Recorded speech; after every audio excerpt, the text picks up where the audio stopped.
So on the draw, 5-land hand. It's a borderline keep, I think, because we have Jace to potentially loot away a lot of these lands. Now, of course, Jace could be hit by a removal spell, and our plans could be foiled. But it looks like our opponent's leading off on a basic Plains and an Aether Vial. So some type of Hatebears deck is what this appears to be. So a couple of options in terms of what land to play. I am going to play the Delta, though, just in case our opponent plays a 2-drop here. Having the ability to Fatal Push and then play Jace is pretty nice.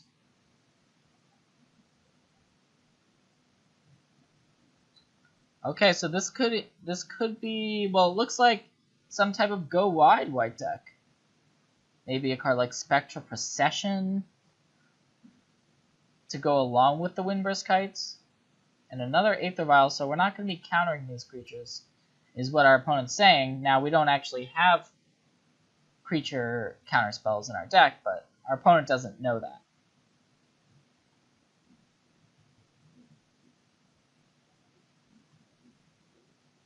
So I'm going to go ahead and play out the Jace Rin's Prodigy. Hopefully our opponent doesn't have removal for it.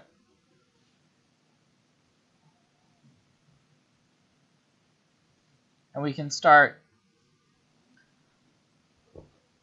piecing together what we want our hand to look like. Now, there's something to be said for keeping up negate because of a card like a Spectral Procession, but we just have to get this Jace into play ASAP.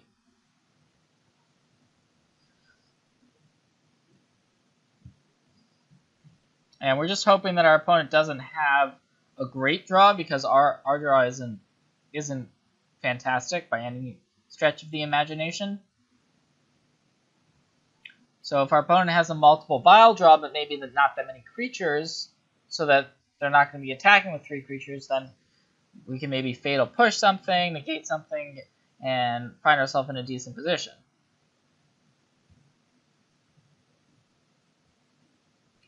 Our opponent's activating the vial. Unclear if this is just kind of for show, but it's not. It's our opponent actually has the 1-drop. Dryad Militant is the card. So that's going to mean that cards like Snapcaster Mage and a flip Jace Rin's Prodigy are going to be harder to work with. And here's a Smuggler's Copter. And the reason why I say that is because the instants and sorceries get exiled with the Dryad Militant in play, so we can't flash them back.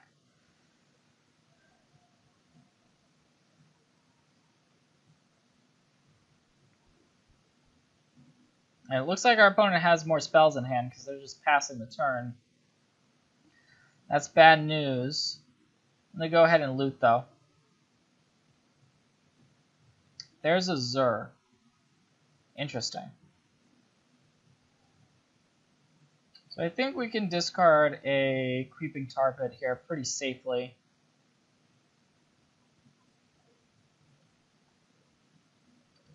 And I'm going to play the Delta so that we have access to both of our Fatal Pushes and the Negate.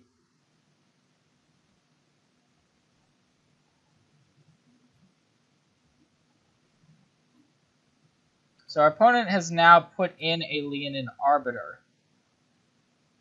And I think we want to just take this opportunity to Fatal Push it. Get that Leonin Arbiter out of here.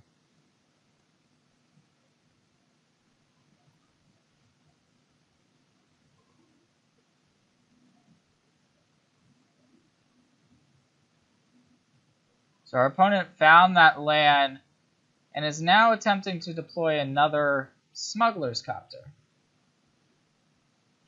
So this one we have the option of negating.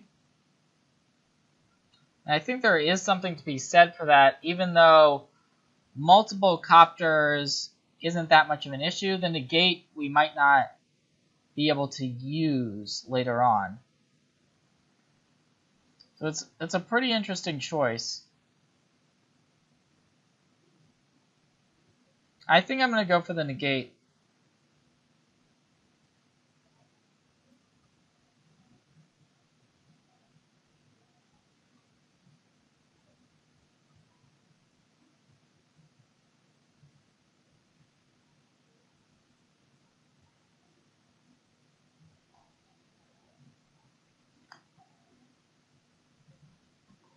So this leaves our opponent with only one card left in hand, which is part of the advantage to this play. So our opponent's going to get one loot.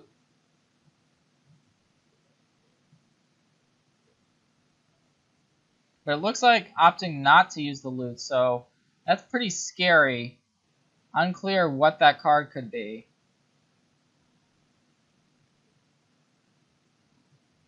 Well, I'm definitely going to take this opportunity to loot with the Jace Bryn's Prodigy and just discard an excess copy of Jace. Then we can shrink this Dryad Militant so that it's not really a factor on this next turn at least.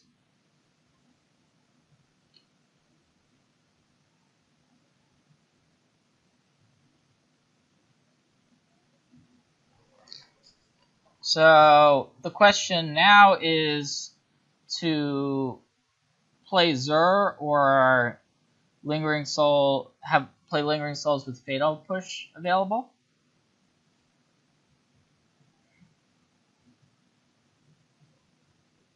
But I think getting Zur is the higher upside play, just playing Zur here.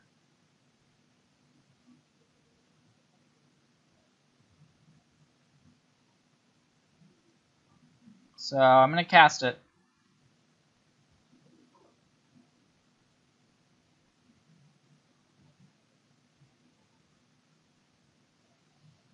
And this card, if we're able to untap with it, we'll feel in great shape. So our opponent's got one card in hand, and so it's just kind of now a question of how big of a deal is that last card, and what can our opponent find? You know, that Horizon Canopy is going to provide our opponent an additional way to draw a card. So our opponent's going to have multiple draw steps here to find some creatures, and the Smuggler's Copter could be crewed as well, but note that with the Dryad Militant at 0 toughness, the Militant can't actually crew the Copter anymore.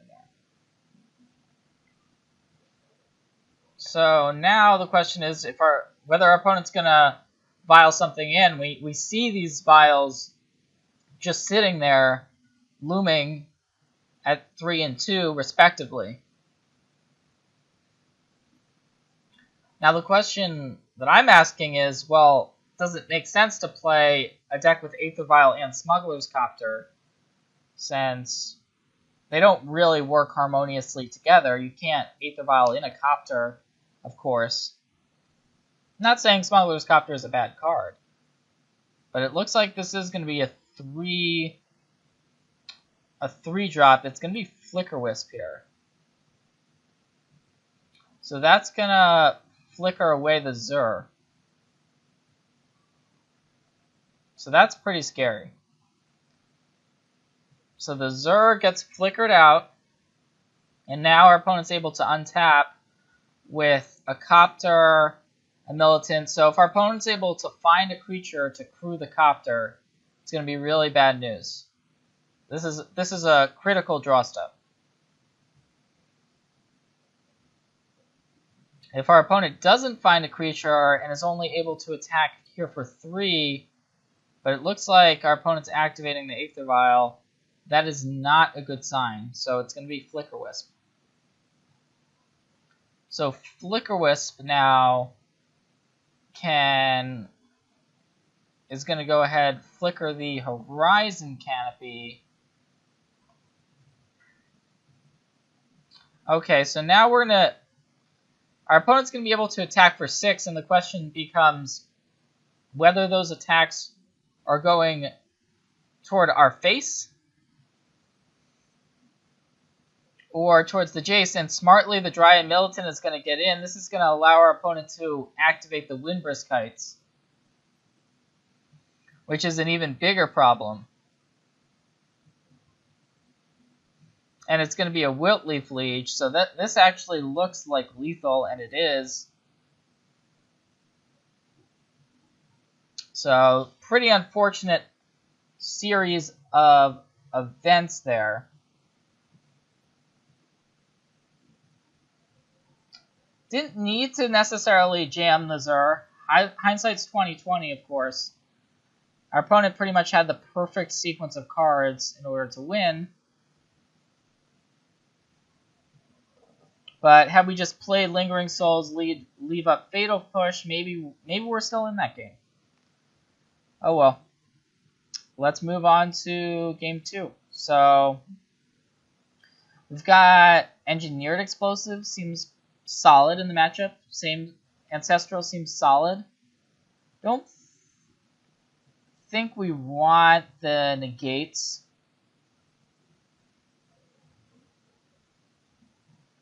Steel of the Godhead against Flicker Wisp, not really where we want to be either.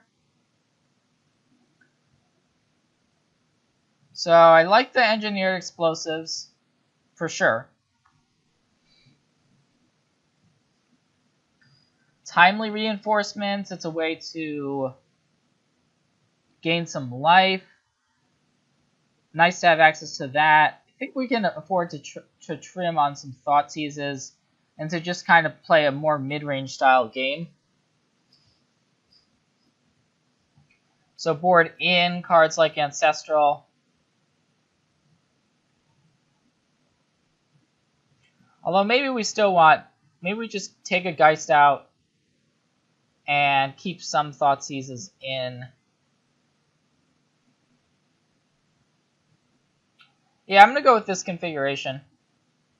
This seems fine.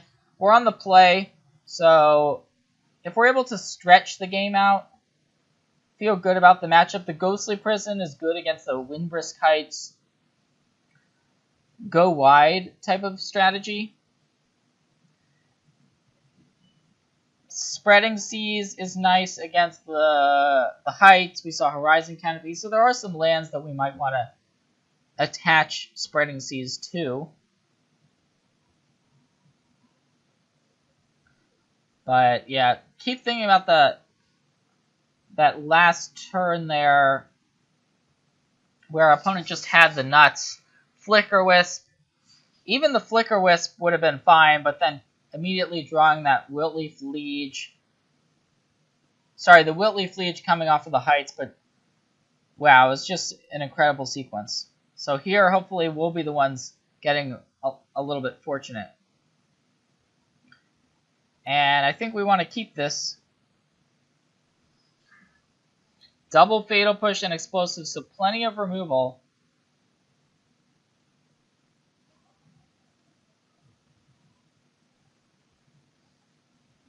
Removal is traditionally good against these types of small creature decks.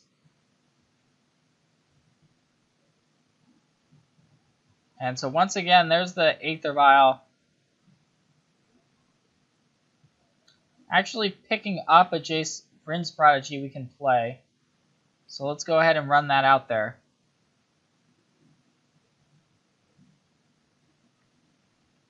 Our hand is so good that it's going to be hard to figure out actually what to loot away. There's a Leonin Arbiter, okay.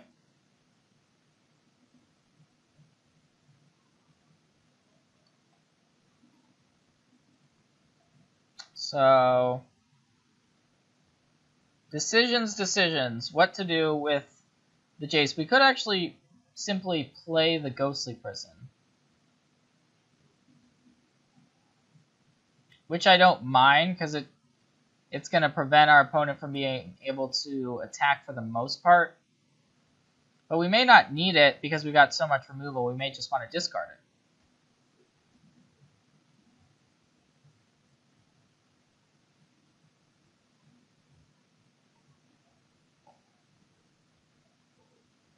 So the decision here comes down to what we're prioritizing, the removal or a card like Ghostly Prison. And I think we want to just prioritize actual 1-for-1 removal. So I'm going to Fatal Push away the Arbiter. That way there's no opportunity to untap and then play something like a Path to Exile.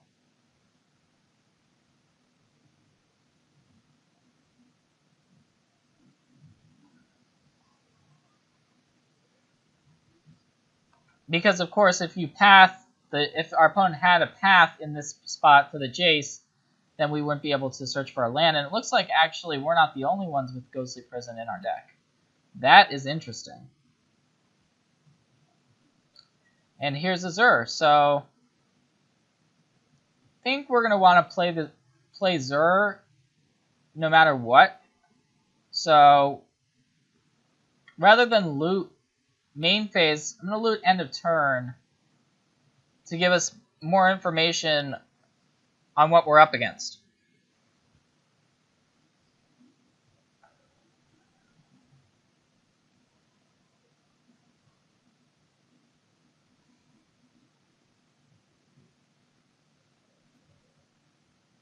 So let's go ahead, take a loot.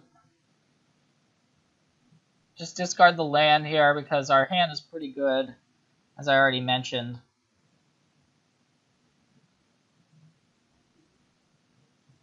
And I am going to attack with the Zur now. Our opponent's letting us attack. So I'm going to attack, pay the 2.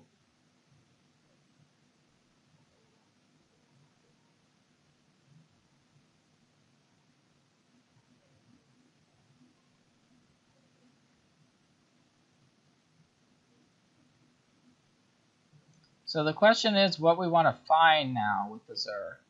Spreading Seas is an option. Detention Sphere could get rid of these Aether Vials. So that's a pretty attractive choice. I think I'm going to go with that.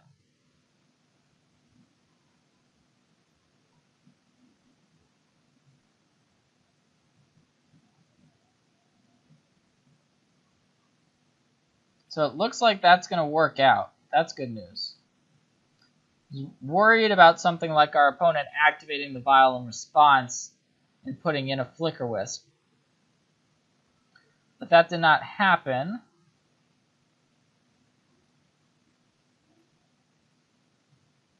Once again, we're in the spot with Jace where we don't really want to loot. I'm just going to play this River of Tears because it's going to give us the ability to go Snapcaster Mage on Fatal Push and then Fatal Push away a potential threat. But it looks like there's a Ghostly Prison. Now we do have explosives for which we could use for 3. However, it would blow up our own Detention Sphere. So something to be aware of.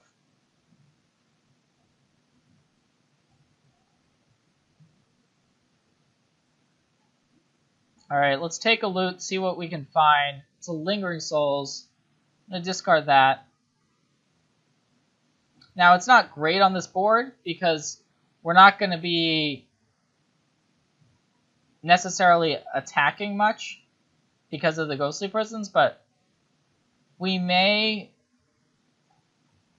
want to just go ahead and explosives for 3 and blow up the Detention Sphere if we feel the need to. But I'm going to go ahead, activate the Jace.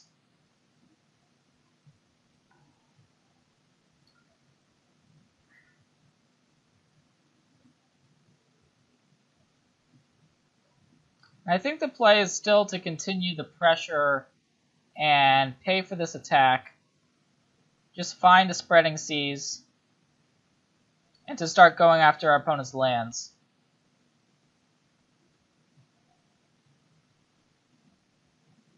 So we can attach a Seas to a Plains. Don't want to go for the Ghost Quarter.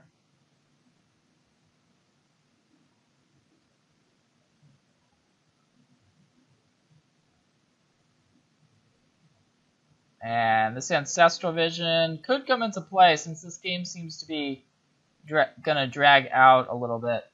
And so, happy to just tick our Jace up. Not in a huge rush. Our opponent's got 3 cards in hand. So if we had something like a Geist of Saint Trap, that would be another way to pressure our opponent. Probably going to end up using the explosives, but like I said, not in a huge rush to do so.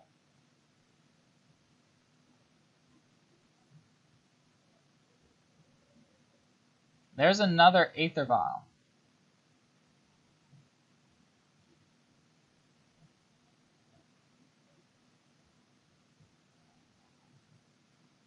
And a Flicker-Wisp, so we'll see what this Flicker-Wisp is going after.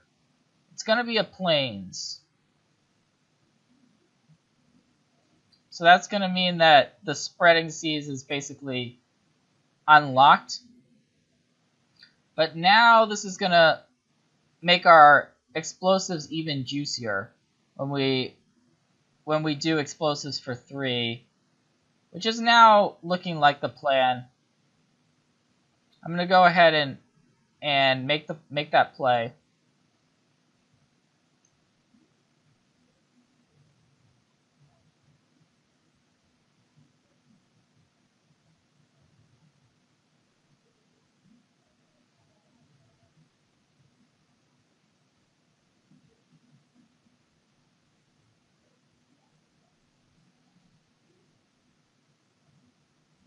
So our opponent has 3 vials, but only 1 card in hand, so the vials aren't a huge issue.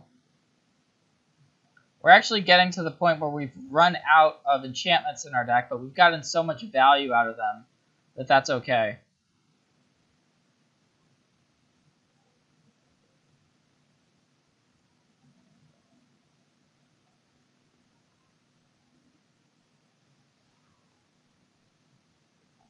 And so now these vials are starting over, and we're in a pretty good spot. Plenty of lands to work with. It's got that Lingering Souls sitting in the graveyard.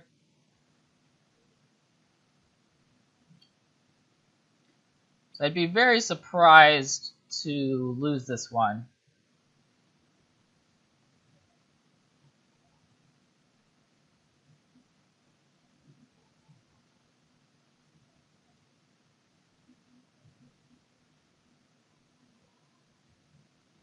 And this is where the deck's kind of firing on all cylinders.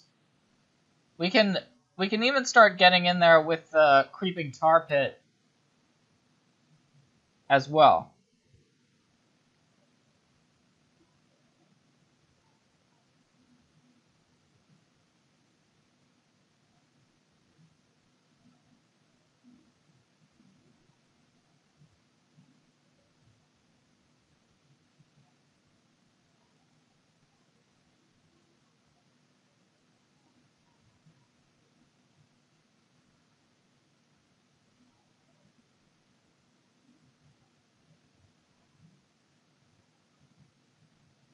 So yeah, I think we do want to activate the Tar Pit. I'm just going to go ahead and tap this castle, activate it.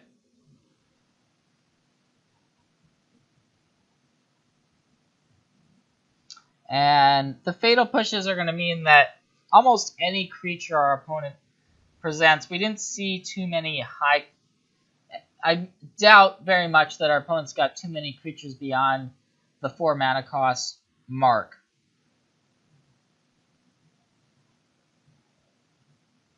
So we're not going to search with Zur. We're out of enchantments. So this is just going to be attacking for 4. And then we can play the Lingering Souls as well as suspend this Ancestral Vision.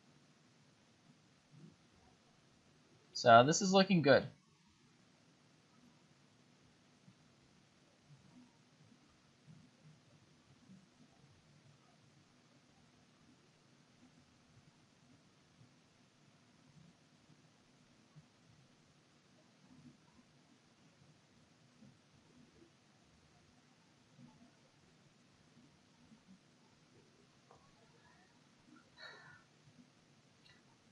So cards that could potentially get our opponent back into the game.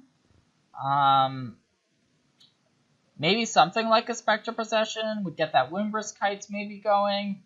A Wrath effect, clearly, but I think that it's going to take a sequence of multiple cards, most likely. And there's a Seagate Wreckage, so if our opponent's able to, say, vial in a creature here and then activate the Wreckage, although it looks like no colorless lands at the moment, we found an Inquisition. So I'm just going to use that, see what our opponent's last card is. It is just a land. So that's what we wanted to see, of course.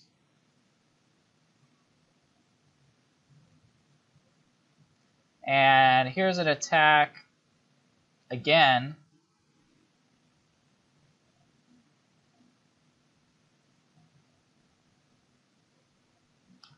We're at the point where we almost might as well just flash in the Snapcaster Mage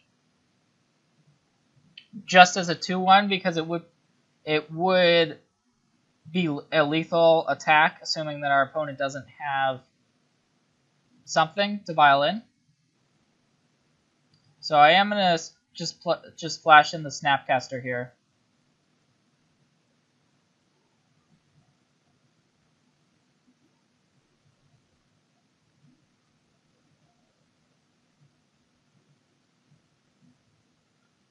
And I'm going to get to draw some more cards. So once again, let's see what our opponent's working with. Thoughtseize, it's a Ghost Quarter, so that is not going to save our opponent. We can just activate the Tar Pit, attack with everything, and send this to a Game 3.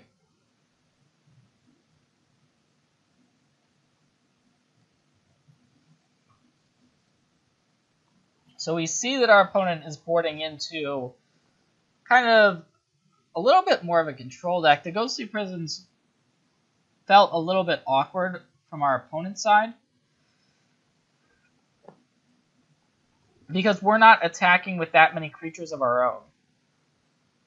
It is pretty solid against Geist, though. I will give our opponent credit for that. Don't think we want the negates.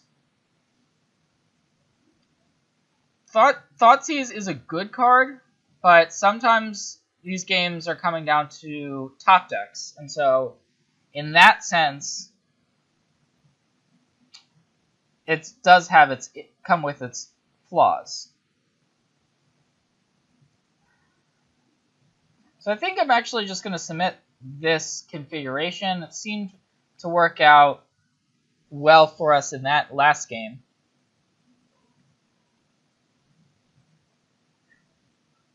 Of course, we're going to be on the draw here, so if our opponent does have one of those aggressive starts, we saw Dryad Militants and Aether Vials and some ways to really just start the game off aggressively from our opponent, as early as turn 1 even. But this is definitely a keep, no question about it. And there's a Leyline of Sanctity, so now this Thoughtseize is effectively useless. Even though I believe we're down to only one Thoughtseize left in the deck. Just going to suspend Ancestral Vision. We're fine with the Leyline if it's not followed up by much pressure. So it looks like here we're able to dodge our opponent having anything for this turn. Just play the Hallowed Fountain tapped with the idea that we can play either Lingering Souls or Geist next turn. And it looks like our opponent may have a bit of a slow draw because here's an Aether Vial. This is working out well.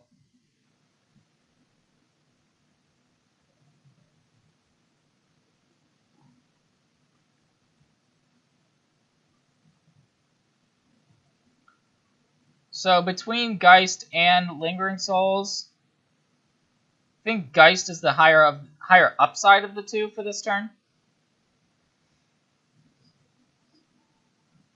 Just because it can attack for 6 immediately. And Now, if our opponent has a Ghostly Prison, that's a little bit of a problematic card.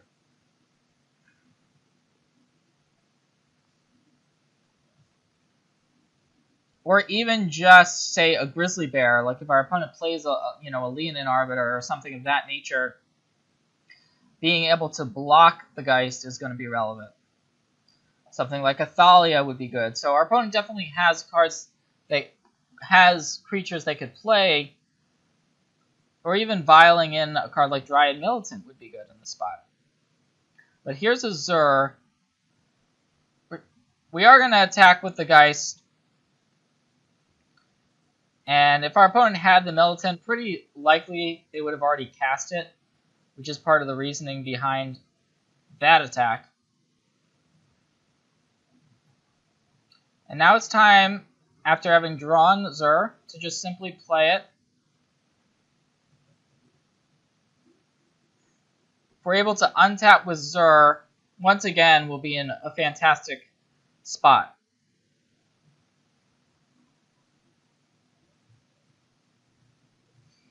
And interesting that we haven't seen a removal out of our opponent's deck. Nothing like a Path to Exile. So just a passing of the turn. I have to wonder exactly what's going on here.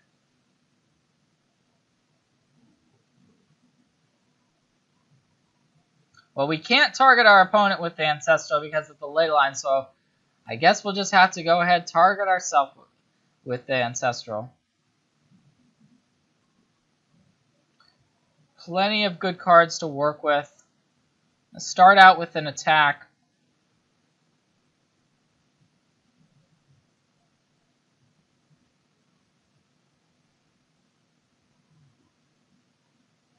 And we have a choice, but it looks like our opponent's just seen enough.